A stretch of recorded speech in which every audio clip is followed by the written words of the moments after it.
Je me suis installé à Limoges en 2006, j'ai aménagé dans ces lieux en 2008.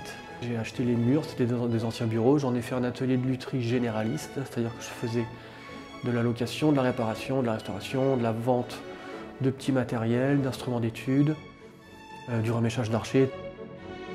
J'ai vu que la clientèle locale me demandait beaucoup d'entretien. Je voulais revenir vraiment à l'essence du métier qui était de fabriquer. Donc je me suis dit qu'au lieu de liquider l'atelier en vendant le stock d'un côté et les murs de l'autre, ce serait bien de trouver quelqu'un pour reprendre l'atelier, pour reprendre l'entreprise, parce qu'elle était saine financièrement et ça demandait qu'à se développer.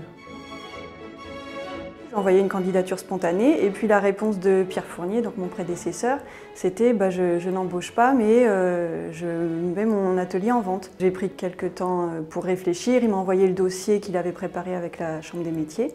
Du coup, je me suis lancée dans l'aventure. Enfin, il a fallu passer ensuite pas mal d'étapes pour trouver la structure juridique, avoir les prêts, etc. Au bout de une bonne année, j'ai pu commencer à travailler. Une fois que j'ai commencé à travailler ici, j'ai eu une subvention de la région au cours de ma première année d'exercice. Donc ça, c'était une subvention financière. Donc c'est super la première année. Et j'ai un suivi pendant 3 ans et ça a permis de faire le point sur l'activité, les finances, aussi la gestion de la clientèle. L'avantage, c'est qu'on n'a même pas fermé une journée.